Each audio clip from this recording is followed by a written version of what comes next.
What's up, YouTube? How y'all doing today? Hope y'all having a good day today.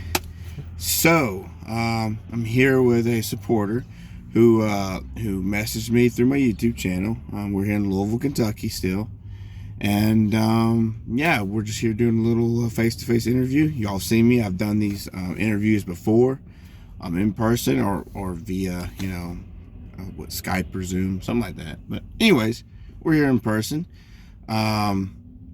Well, Jamie, tell us a little bit about you and what do you do for a living?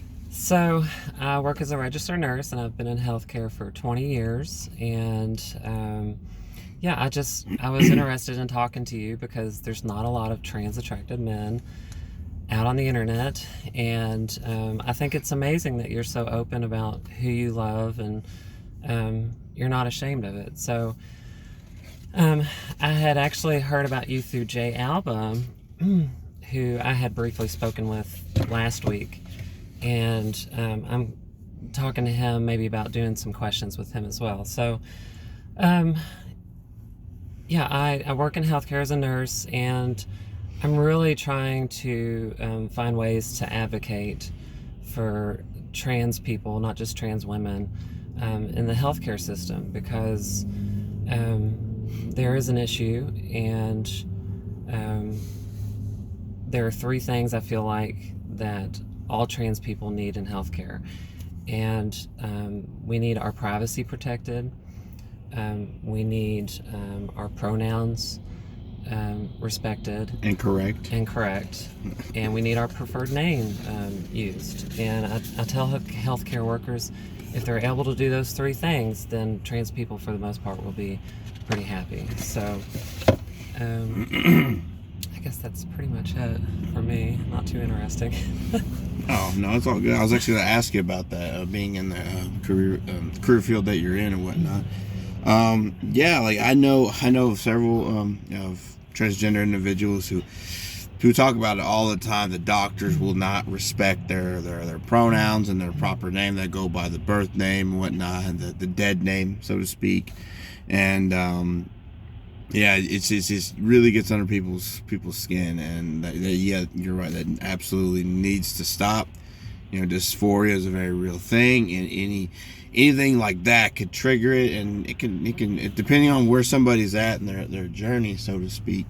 That could ruin somebody's day, not just ruin somebody's office visit, doctor's visit, or whatever, but it can ruin somebody's day, quite possibly, depending on where somebody's at in life and how much they're dealing with at that particular point in life. Right. So yeah, it's very important. Anywhere there can be a little bit of relief and acceptance is greatly appreciated in the transgender community. So if you're somebody working in a healthcare field watching this, please use proper pronouns. Please use the name in which said individual prefers. It's not that hard, you know what I mean? Just ask them. All you have to do is ask, if you're not sure about somebody's name or pronouns.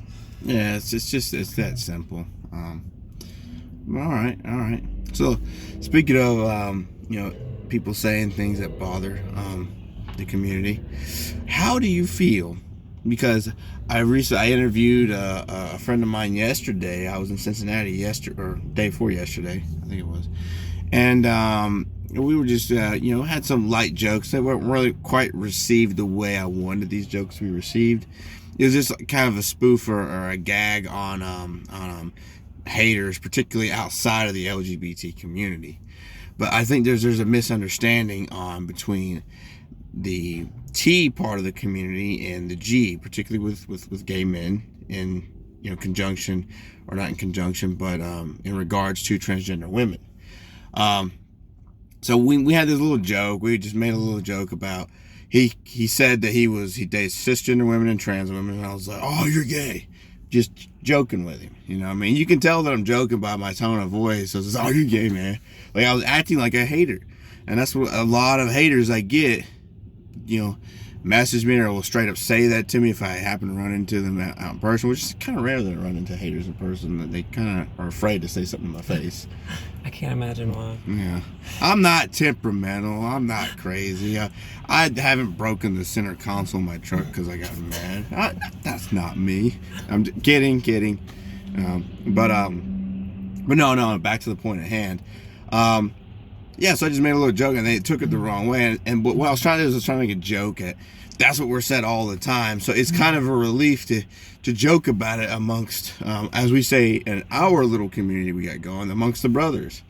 You know what I mean? Like, and we had a little laugh about it, but immediately, my friend Dyron got directly back on point and talking about the issue with lack of education, particularly with the transgender community and those that date people in the transgender community. So, Right. but back to the point at hand. I'm a little long-winded. Y'all know this. You have a boyfriend. You guys are walking down the street, and somebody calls your boyfriend gay for dating you.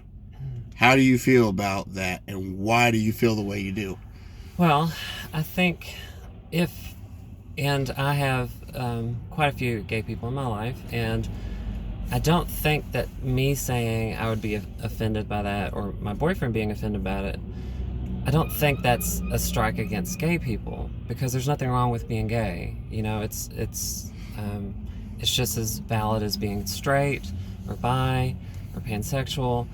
I think the issue is that trans women, a lot of us identify as women, and we internally have always felt like women. And so when you're calling our boyfriends gay, in other words, you're basically saying that trans women are men. And so it's invalidating to transgender women. Right. So I think that our men can get defensive about that because they want to protect their women. Exactly. And so, you know, trans women, we've got pretty thick skin. A lot of us are used to, you know, being talked about or called names and stuff like that. But, you know, this is kind of off point a little bit, but, you know, I see trans attracted men as the flip side, and we were talking about this before. You guys are kind of invisible within the community. And I had seen, I believe it might have been Jay who posted about on coming out day, do trans and amorous men, do they get to be, you know, do they get to have their own coming out story? Are they a part of the community? And to that I would have a resounding yes. You are a part of the community. You don't come out as gay, but you do come out as attracted to people like us. And it's unfortunate that so many men who are attracted to us have to hide that. And I do think that negatively can affect people over time, having to hide who they are. So I would like to see more men being public, not just for our sake, which it is for our sake. It is safer for us as trans women if you all come out and be public, but for your all sake too, for your mental health, for your well-being. So I don't know. Yeah, right on. If that answers anything. Yeah, it does. So in short, just to reiterate, it does bother you if somebody were to call your boyfriend gay. No, I don't mean it. Just to reiterate. It would bother me. Okay. Yes, that would bother me. Because I mean, most people on the channel they got the joke, but there's some people who didn't, because, and I get it, because, you know, in the LGBT communities, we're still dealing with tripping over myself. Still dealing with oppression and being called names and all that. So it's easy to get into this defensive mindset of and be on the lookout for anybody who is gonna try and knock you down. It's like you're trying to fight it like a kung fu master of some sort. Right. But sometimes it's hard to turn that mentality off of, like, anybody who says anything sideways or messed up to me, I'm gonna throat punch them verbally or even physically. Right. You know what I mean? So. And sometimes that can kind of spill, and I've done it too, a time or two, where somebody, because that's why I like doing things in person. That's why I try to set this up as a conversation format. I'm trying to encourage conversations, but that doesn't always happen. But this is why I do my channel's the way I do, because comments and messages, you can misread a message, because it's proven 70 to 80% of language is body language, facial expressions. Oh, definitely. And we're losing that. That's why people are big on using emojis, because it helps to you know, at least a little bit, you know, give the body language part that's missing that you get from messages. So it can be easy to misinterpret a message or whatnot through message boards, comments, or whatever. So, but anyways, yeah, that's why I try to set these up in a conversation format. Sorry, I lost my point there. I do this from time to time. I just think that you were not trying to insult people who are gay. And this is referring to my last... To the last, in which I did see the video, and I understood the joke within the video, and I thought it was cute, but I don't identify as a gay man. Yeah. So I understand, there's sensitivity there, but I don't think that's what you meant. Yeah. Oh, yeah, no, absolutely not. I meant it towards outside of the community, really, because I mean that's what the hate we get outside of the community. But I was kind of surprised a little bit about, because I mean I didn't say anything derogatory. They were talking about my reactions, but I was trying to be what was the word?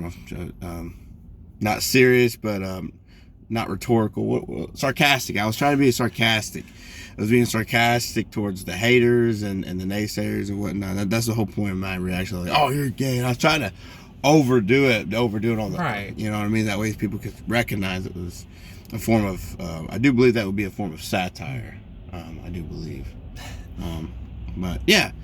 But moving on from that, is there anything else that you would like the general public to know? I'm very excited to see more men are freeing themselves of their secrets, and I think that it's very healthy for you all, and I'm excited for the trans attracted community, and I think life is getting better. Little by little, yeah. Little. Yeah, that's how social changes happen, conversation by conversation. We're having a conversation about it. Hopefully triggers other people to have a conversation moving in the direction of acceptance and just let people be. You know what I mean? If they're not hurting nobody, let them be. Come on now. It's that simple, But all right. And a little side note too. I mean, it don't bother me which way or the other. And I don't think most guys don't bother, but most guys, or not most guys, some guys trying to push the term transamorous, because you can't be, how's the saying go? You can be transamorous and trans attracted, but you're not. But because you're trans attracted doesn't necessarily mean that you're transamorous. See, a down low guy who is attracted to the physical body of a transgender individual, you could say they're trans attracted. But if they're not willing to be open, date, go on dates, get to know that person for the person that they are, you wouldn't consider them amorous. Amorous meaning love. I do believe it's like Greek for love. I could be wrong. Okay. But transamorous means trans love. So guys who are open, we call them like open, like, I am, and I ain't say all transamorous men have to be on like, social medias talking about it, but just being open in general, we would generally consider them transamorous. And also trans attracted, but transamorous because they're showing love for the transgender community, particularly transgender women. Okay. Well, I learned something new. That's great. So yeah. Alrighty, cool. Well, that's all I have for now. You have anything else you'd like to add? I may start posting some stuff on my channel, Jamie Cannon. So if you all want to subscribe, you can. And I'll drop a link to her channel in the description down below, so you can find her.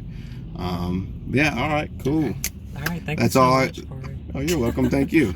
So that's all I have for y'all for right now. This is my one video for today. So stay tuned for tomorrow. Peace.